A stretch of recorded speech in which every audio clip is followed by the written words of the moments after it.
નમસ્કાર વિદ્યાર્થી મિત્રો, મારી યુટ્યુબ ચેનલ વિદ્યાદીપમાં આપ સૌનું હાર્દિક સ્વાગત છે. મિત્રો, આજના વિડીયોની અંદર આપણે ધોરણ 8મો વિષય છે હિન્દી, તેમાં દ્વિતીય સત્રમાં પાઠ 5. આ પાઠનું નામ છે દોહે.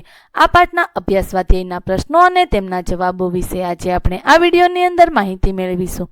વિદ્યાર્થી મિત્રો, જો તમે મારી ચેનલમાં નવા હોય તો મારી ચેનલને જરૂરથી સબસ્ક્રાઈબ કરો, વિડીયો લાઇક કરો, શેર કરો અને બેલ નોટિફિકેશન આઇકોન ઓન કરો, જેથી આગળના દરેક નવા વિડીયોની નોટિફિકેશન તમારા મોબાઈલની સ્ક્રીન પર મળી શકે. તો ચાલો વિદ્યાર્થી મિત્રો શરૂ કરીએ. ધોરણ 8મો વિષય છે હિન્દી, તેમાં પાઠ 5મો. આ પાઠનું નામ છે દોહે. અભ્યાસ. તેમાં પહેલો પ્રશ્ન, शिक्षक की सहायता से दोहों का भावपूर्ण गान कीजिए. આ પ્રશ્ન છે જે તમારે વર્ગખંડમાં કરવાનો રહેશે. તમારા શિક્ષકની મદદથી તમારે આ દોહો છે તે ભાવपूर्ण गान સાથે ગાવાનું રહેશે. ત્યાર પછી પ્રશ્ન નંબર 2, निम्नलिखित शब्दों का अर्थ बताकर उनका वाक्य में प्रयोग कीजिए. उद्यम, तो तेनो अर्थ है परिश्रम. वाक्य, उद्यम से ही सफलता मिलती है. प्रकृति, तो स्वभाव. वाक्य, वह सरल प्रकृति का व्यक्ति है. खैर, तो कुशलता. वाक्य, मैं आप सबकी खैर चाहता हूँ. कुसंग, तो बुरी संगति. वाक्य, कुसंग करने से हमारा पतन होता है. 5, कंचन, तो सोना. तेनो अर्थ से सास ने बहू को कंचन के कंगन दिए. 6, जपमाला, तो जप करने की माला. वाक्य, दादाजी जपमाला लेकर मंदिर जाती है. 7, दुख, तो गम, खेद. किसी स्पर्धा में हारने पर दुख होता है. 8, भुजंग, तो शाप. वाक्य, भुजंग को देखकर ही लोग डर जाते हैं. त्यार पछी 9, हर्ष, तो खुशी. वाक्य, हमें देखकर जिनका मन हर्षे उसी के घर जाना चाहिए. त्यार पछी प्रश्न नंबर 3, प्रश्नों के उत्तर दीजिए. पहलो प्रश्न है, यदि भगवान आपको कुछ मांगने के लिए कहे तो आप क्या मांगना चाहेंगे. जवाब, यदि भगवान मुझे कुछ मांगने के लिए कहे तो मैं उनसे कहूँगा, प्रभु मेरी बुद्धि इतनी तीव्र हो जाए कि कठिन विषय भी मुझे सरल लगे.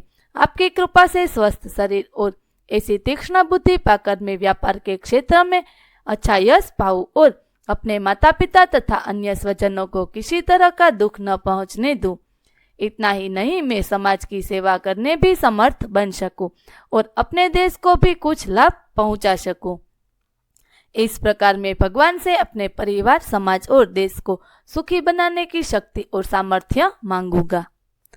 त्यार पछी बीजो प्रश्न है, अच्छे व्यक्ति की संगति से आपको क्या लाभ हो सकते हैं. तो तेमनो जवाब मैं અહીં લખ્યો છે.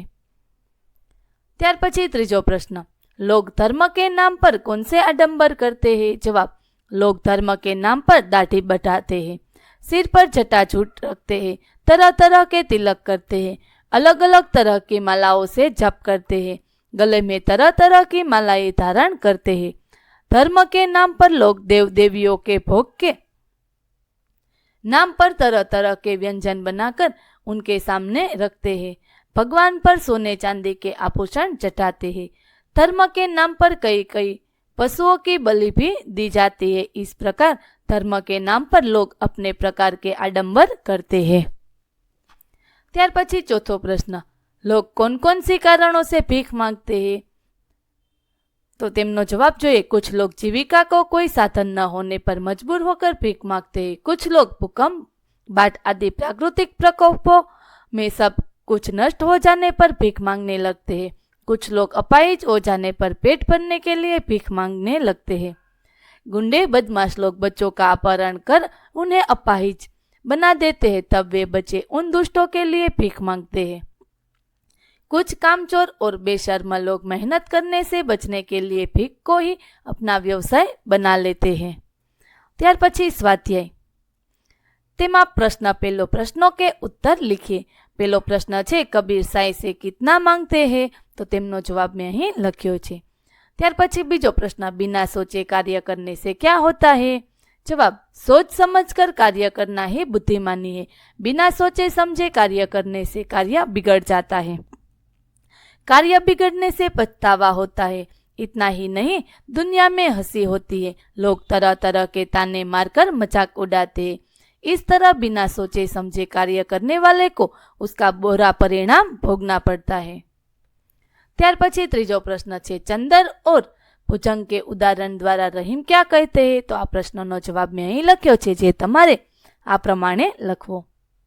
ત્યાર પછી ચોથો પ્રશ્ન, रहीम बड़े लोगों की क्या विशेषता बताते हैं? जवाब, रहीम कहते हैं कि बड़े लोग कभी अपने मुख से ही अपनी बड़ाई नहीं करते, वे कभी बड़े बोल नहीं बोलते, बड़ी बड़ी बातें कर अपना बड़प्पन दिखाना उनके स्वभाव में नहीं होता। जैसे हीरा कीमती रत्न होता है पर स्वयं अपनी कीमत नहीं बताता, उसी तरह बड़े लोग खुद कभी अपनी प्रशंसा नहीं करते। ત્યાર પછી પાંચમો પ્રશ્ન, तुलसीदास किसके घर नहीं जाना चाहते?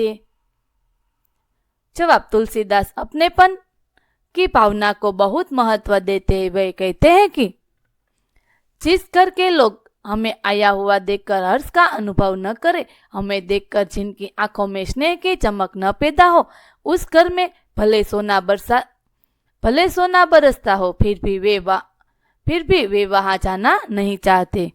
ત્યાર પછી પ્રશ્ન નંબર 2, इस इकाई के दोहों में से आप कौन से सद्गुण ग्रहण करेंगे? तो चलो જોઈએ। इस इकाई में संत कबीर, कवि रहीम और संत तुलसीदास के दोहे दिए गए हैं। कबीर की सीख है कि हम आवश्यकता से अधिक पाने की इच्छा न रखें, जो भी काम करें सोच समझ कर करें, अपने मुख से अपनी प्रशंसा करने से बचे, बिना स्वार्थ के सबका भला चाहे। रहीम जी सीख देते हैं कि हम दूसरों से कुछ भी न मांगे, अपने स्वभाव को हमेशा उत्तम बनाए रखें। तुलसीदास जी प्रेम को धन से अधिक महत्व देते हैं, वे विद्या धन पाने के लिए परिश्रम करना जरूरी समझते हैं। इस प्रकार इस इकाई के दोहों से हम दान प्रियता, संतोष, समानता, सत्संगति, विनम्रता, परिश्रम, प्रेम पूर्ण आतिथ्य आदि सद्गुण सीखते हैं। ત્યાર પછી પ્રશ્ન નંબર 3, निम्नलिखित जवाब मिले ऐसी पहेलिया का निर्माण कीजिए। तो चलो જોઈએ। तोता, तन है हरा मुंह है लाल, पिंजरे में रख कर लो मुझे पाल, सबेरे बोलता हूँ नित्य राम राम, खाता हूँ हरी मिर्च अमृत आम। तोता। बीजू छे पतंग, पंख नहीं है फिर भी मैं उड़ती हूँ, बस एक धागे से जमीन से जुड़ती, बातें खूब हवा से करती, कट जाए धागा जमीन पर गिरती। चिड़िया, चींची करके शोर मचाती, सुबह होते ही सबको उठाती, चहक चहक कर गाती गाने, फुदक फुदक कर चुकती दाने। विद्यार्थी मित्रों, અહીં આપણે ધોરણ 8 વિષય છે હિન્દી, તેમાં પાઠ 5 તેમનું સંપૂર્ણ સોલ્યુશન પૂરું કરીએ છીએ। આગળના કાવ્યના અભ્યાસ સ્વાધ્યાયનું સંપૂર્ણ સોલ્યુશન મેળવવા માટે મારી ચેનલને જરૂરથી સબસ્ક્રાઇબ કરો। વિદ્યાર્થી મિત્રો, ફરી મળીશું કાવ્ય 6 ની અંદર, ત્યાં સુધી આવજો।